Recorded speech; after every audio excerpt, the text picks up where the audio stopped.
This is the Dental Up Podcast, your daily source for insights from dentists and leaders in the industry. Brought to you by Keating Dental Lab, a full-service, award-winning dental lab that is here to add value to your dental practice. With high-quality restorations, friendly, reliable service, the best products and prices, come experience the Keating difference. Visit KeatingDentalLab.com for details. Good morning and welcome back to the Dental Lab Podcast. I'm your host, Bob Brandon. Hope you all had a great weekend. I just got back from Vegas last night. What a show the Raiders and the city of Las Vegas put on for the NFL draft. We saw tons of players, and NFL security did a fantastic job at the Delano right across the freeway from the Raiders' new stadium. I met Marcus Allen, the 1981 Heisman Trophy winner from the University of Southern California, still one of the greatest seasons ever by a college football running back. And he's the only player in the history of the game to have won the Heisman Trophy, an NCAA championship, the Super Bowl, and be named NFL MVP and Super Bowl MVP. He was inducted into the College Football Hall of Fame in 2000 and the Pro Football Hall of Fame in 2003. And he's definitely somebody all these newly drafted pro football players should look up to. And the Strikers FC boys won both their games, 5-1 and 3-0. Griff scored a nice goal from a header. So overall, it was a successful business trip for them. Today, you're going to hear about one of the most explosive growth areas in dentistry and from another key Keating employee. We're talking about digital implant dentistry. Say goodbye to impression copings and welcome in the new era of scan bodies. Please join me in welcoming to the Dental Up Podcast, Mr. Bernie Rico. Bernie, good morning and welcome to the Dental Up Podcast. Can you please tell us a little bit about what you do every day here at Keating Dental Lab and what your title is? Yeah. Good morning, Bob. So my name is Bernie Rico. I'm the Digital Implant Specialist here at Keating. And pretty much every day I'm just going over digital impressions that are being sent in. I evaluate them, get them logged in, and have my technician log them into a system, just make sure that all the information that's needed is provided, go over treatment planning with doctors, ordering whatever parts are needed, work hands-on with the technicians, making sure that, everything looks good. Wow. Okay. That's a lot. That is a lot. and it's very exciting. It's the new way of restoring implants really in this digital world. Can you walk us through real quick what are the first steps on the clinical side, what the doctor's doing? So the first steps, they'll go to, create the work order. They'll, log it in for whatever tooth number we're going to be restoring, give us the implant information, the platform size, the type of crown we're going to be fabricating here at the lab. Details are so important. And, we need to know exactly what these implants are. A lot of the scan bodies just on a file, on a digital file that we receive, they look extremely similar, don't they? Yeah, they do. So it's very important that we receive both the exact implant information, what the implant in the jawbone is, and also what type of scan body is used. Correct. So what are some of the issues on just some of these details not lining up, and how much time on a daily basis are you taking to track down some of this basic information? Yeah, so probably one of the most common I'm not gonna say mistakes, but it's just a lot of the time, when they go scan the scan body, there's a lot of distortion. It gives us the system has a hard time aligning it, which could cause the orientation to potentially be off, or just something as simple as, just not providing us with that implant information. A lot of these scan bodies are not labeled. So I want to say that's at least 1 to 2 hours of my day right there where we're just, getting in contact with the doctor, making sure that, all that information is provided to make sure that we fabricate that restoration with the correct platform size and so on. Yeah. So tell us, so you get a digital file with the scan body in there. So, and if the scan body doesn't line up exactly with, the information of what the actual implant body is, what happens? It just doesn't work out, right? Correct. Yeah. like I said, yeah, if it's not right from the beginning, then everything else is going to be off. Right. Right. Exactly. So you receive the digital file with the scan body, and let's assume that everything meshes, all the the information is correct. So walk us through what you do next, and give us an example of just use a real world case, something that you're working on. Maybe you did Friday or today. Talk about the scan bodies and the DME library, and walk us through what you do. Okay, so yeah, we get a case. So let's say this doctor wants us to fabricate a Keating custom abutment with a screw retained zirconia crown. So basically, we'll log it into our 3Shape. If he used a Keating true abutment scan body, then we could do everything simultaneously. We could design the custom abutment and the crown at the same time, and that definitely saves a lot of time. And that's our preferred workflow. Correct.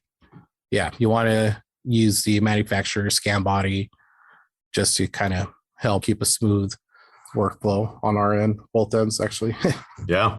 Yeah, because they're using the 3Shape implant design studio for the abutment design. And then we have that file, what the final abutment's going to look like. So we know the intaglio shape really of the crown that we're going to design and mill here. Right. That's cool. So walk us through a little bit about building the digital model. What are some of the steps involved? How much time is involved, when we're printing a resin model for the restoration? Yeah. So building a 3D model is pretty simple. Shouldn't take no more than 5 minutes. Just setting the articulator interface, putting an ID tag, doing a soft tissue cut. Once that has been done, then we send the STL file over to our 3D printer, get the model printed out. Then once that's been printed, we get a digital analog inserted in the model, and then do the soft tissue replica. And then once that's done, and when we have the abutment, it's ready to go in production. I'm amazed, number one, at the speed with which all these processes are accomplished, but also the accuracy, how well these digital implant analogs, and they're different from a regular manufacturer. Let's just call it an analog. Right. Right. I mean, it's a different shape. It's the same geometry. It's the same internal geometry of the implant body, but they're specific and they're new. And tell us about the fits and how you have to kind of really press fit it in there. Yeah, no. So some of these, some of them drop right in. Other ones, they're kind of have to adjust the model slightly. It's just depending on the implant manufacturer and the geometry of their digital analog. But some of them, like the true abutment, those are really nice. You put it in the model and then you screw it down from the bottom. So, you have a nice secure fit and there's no movement in that analog. So some of these are pretty great. Yeah, I love that design. It's fantastic engineering. It's extremely precise. And there's some other manufacturers where we still take a little bit of super glue and we, kind of have to okay, let's hope. But no, with the Keating custom abutment, that's our preferred workflow. The fit is incredibly precise. Almost, and I can't even remember last time we had a remake case when it's a true scan body and a Keating custom abutment. But we'll get into that a little bit later. Okay, so working digitally, you mentioned earlier that, you can design really the model, the abutment, and the crown simultaneously. What about some of the other manufacturer-specific platforms like Nobel and Straumann? Can you walk us through some of those? Yeah, it's pretty much the same workflow. One thing I really encourage doctors is that if they're going to be using, manufacturer abutment like OEM components, I definitely recommend using their scan bodies because, like you mentioned, it's just easier workflow. You could do everything off of that scan as opposed to if we're going to be doing a UCLA abutment or a prefabricated abutment. In that case, we'll just print out the model, put the analog on there, and then refabricate that either UCLA or stock abutment over that. Yeah. And it's one of the things I know we have a lot of customers that, they probably receive implant bodies and, scan bodies and abutments directly from the manufacturer in a package or a bundle. And I know they get a break, but for us on the lab bill side of things, there's really no need to utilize custom UCLAs anymore, specifically with the high cost of the alloy. I mean, your bill is going to go up quite a bit there. And then, you have a gold interface, a gold to titanium interface. And, there can be problems with that over time.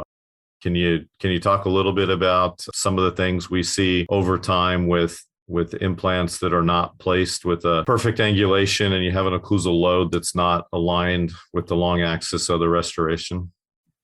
Yeah, I actually just had one of them come back where the head of that screw just snapped off. But the most common issue is with the interface of that abutment where it just fractures off, and don't see it too often, but those are part I mean, gold is softer than titanium, right? And gold will wear over time, right? And yeah, I mean, I know we've seen several in the past 5 years, where the doctor sends back in the abutment and the crown still luted together, and everything's in one piece, and the screw's still contained within that complex, but the hex, the internal hex of the implant is the abutment is missing, and it's just like, wow, what happened? But no, yeah, right, yeah. But no, with the Keating custom abutments and having a titanium to titanium connection, these are problems we can now avoid. Right. Oh yeah, I agree with you on that.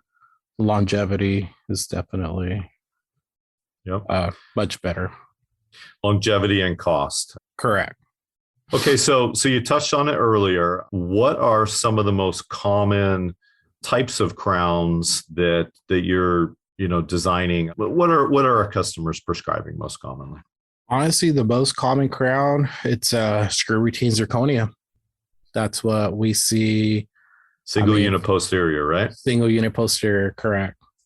Yeah, it is, and it's extremely cost effective. We can do these very quickly here in the lab. I know that it seems right now that almost half the lab is implant based restorations, but yeah, the volume is immense in your department, but you guys are working very quickly, so the turnaround time is very nice.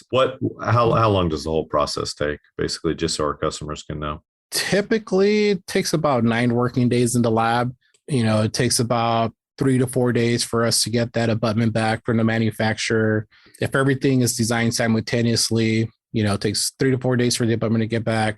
It takes 1 day for the crown to mill, and then it takes another day for the model to get printed. This is in an ideal world, with no backlog or no technical issues with our printers. But yeah, ideally we would 9 days in the lab. Yep. 1 day for the ceramist, 1 day to cement the crown to the abutment, clean it up, polish it, make it look nice. Yeah, that's fantastic. I'm very happy with the workflow and what you and your team are doing. I know that the feedback we've been getting from customers is great.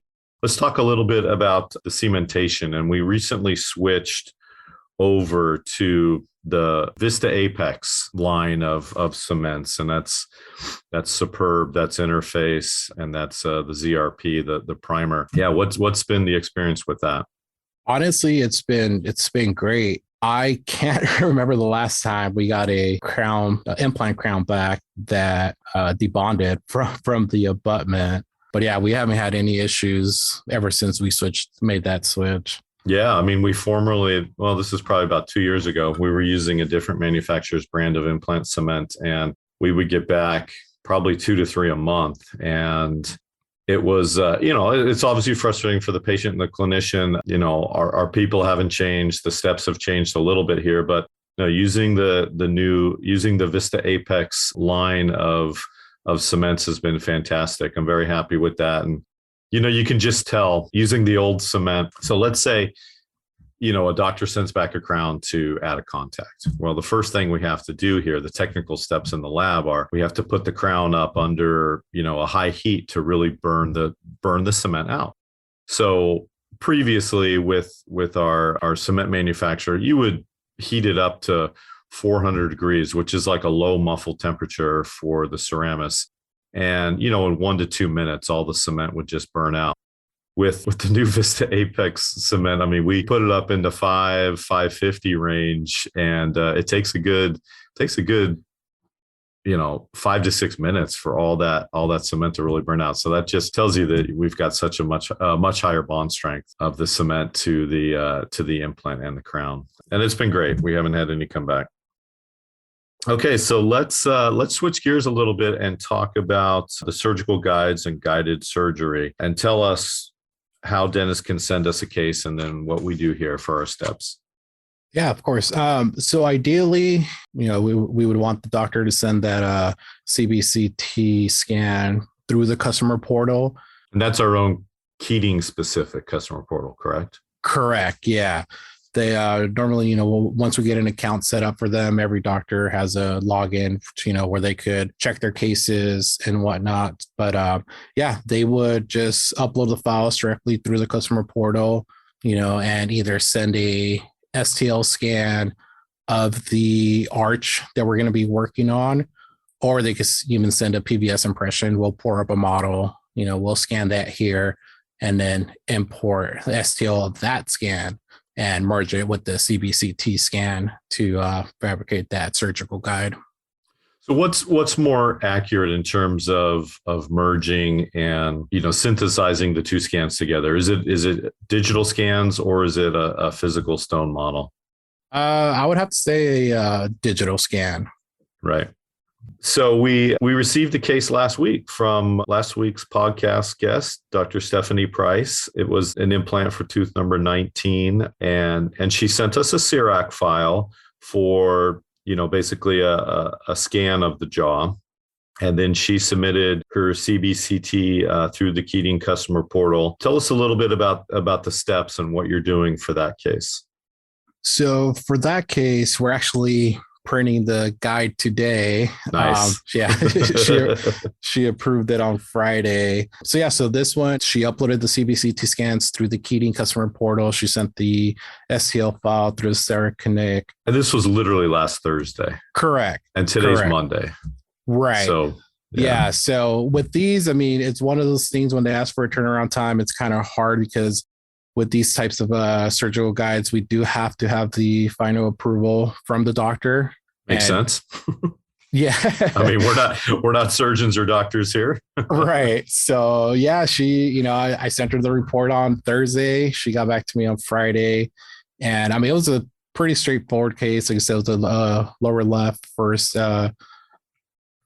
molar. I think she's going to be doing a vomit 3i 4.1 platform with a 10 or a 12 millimeter implant. But this was just a pilot drill guide. So, we're just going to print out the surgical guide, put the sleeve in there, and then send it off to her. And then she'll go and deliver the implant with that. Great. And this is basically, it's a tooth-borne guide, correct? I mean, we have teeth anterior and posterior to the edentulous space. So this is, it's an ideal case, really. Correct. Yeah. It's a tooth supported guide. So what are some of the other types of guides that we're producing here currently? So we also produce fully guided surgical guides. The only tricky part with the fully guided surgical guides is that, doctors have to make sure that they have the correct surgical kit, because there's, your basic surgical kit for, just like a pilot drill guide. And then for these fully guided guides, there's a separate kit. Some of them have a keys system. So it just really depends on the type of surgical kit that the doctor has that would kind of, determines what type of guide we can produce here at the lab. And can you list the implant manufacturers that we're currently compatible with for producing guides? Yeah. I mean, pretty much every major implant system out there, Noble Biocare, Straumann, Zimmer, Neodent. I know they just came out with their Easy Guide. But yeah, pretty much every major implant manufacturer out there we could produce these surgical guides for those. That's great. We like to work with everybody. We try not to exclude anybody. We want to be open. We know we have a very wide and diverse customer range. So the open architecture system is fantastic. And that's been our business model since day one. Right. Excellent. What are some of the areas, kind of forecasting into the future here? And you've been at the lab a long time and you've seen a lot and done a lot. What are some of the areas that you see us moving to in the near future here?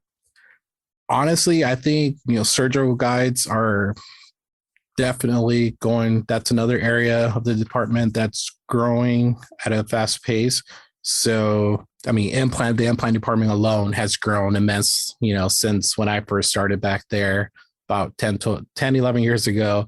But I think surgical guides, that's another area of the department that's definitely going to grow. That's growing, as you can see.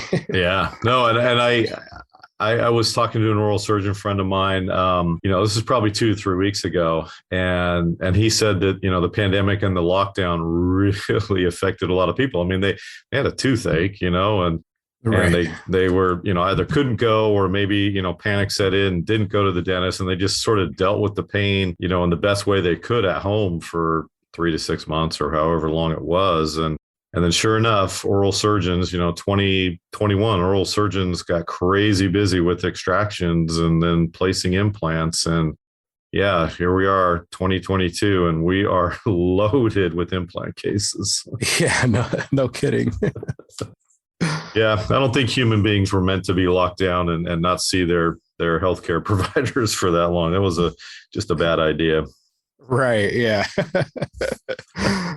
So let's switch gears a little bit. I know you and I talk about our children. I have a 14-year-old son. You have a 15-year-old daughter, and they're very competitive in sports, and we enjoy our discussions. We just got back from Vegas. Griff had 2 games this weekend. They won both, so it was a successful trip for them. Awesome. He scored a goal off a corner with his head, so that was nice. Tell us a little bit about, your daughter and what she's up to with her basketball teams.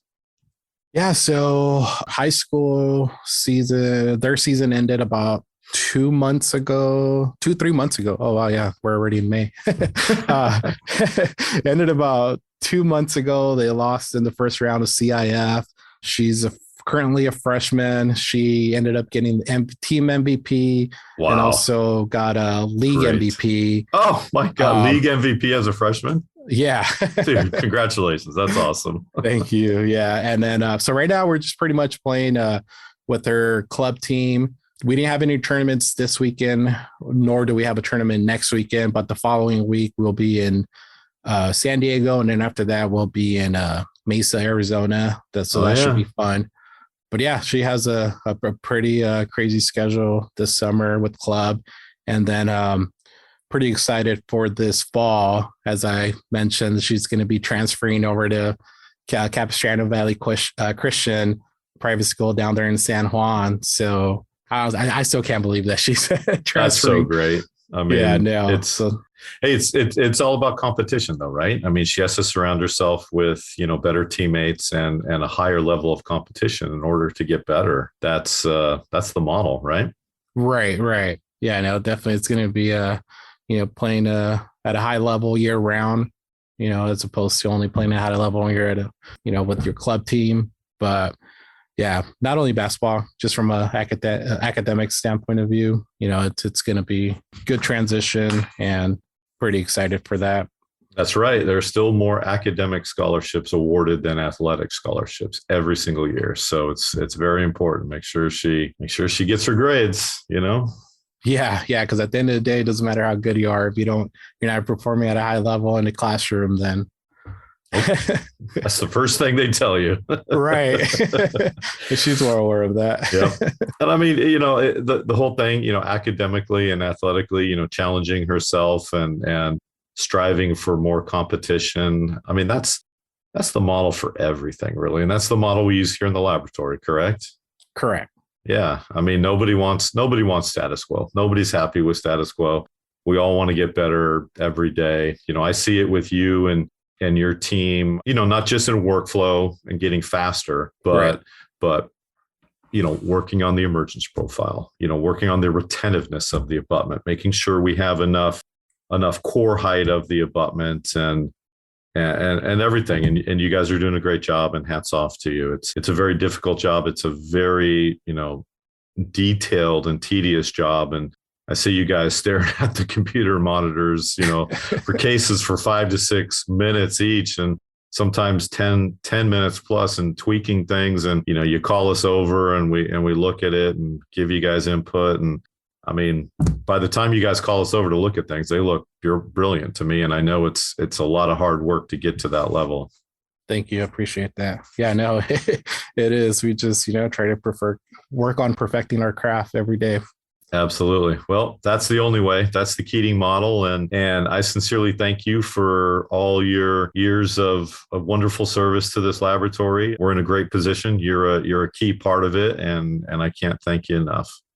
Thank you. I appreciate that. Okay, Bernie. Well, that'll wrap. Let's both get back to work. Thanks for your time. Thanks for joining us on the Dental Lab podcast. We'll talk again soon. Thank you. All right. Thanks. Thanks for having me. Appreciate it. Cool. All right. Bye. Okay. Bye. Thank you for listening to the Dental Up podcast, your daily source for insights from dentists and leaders in the industry. This episode is sponsored by Keating Dental Lab, here to add value to your dental practice. With high-quality restorations, friendly, reliable service, the best products, and prices, come experience the Keating difference. Visit KeatingDentalLab.com for details.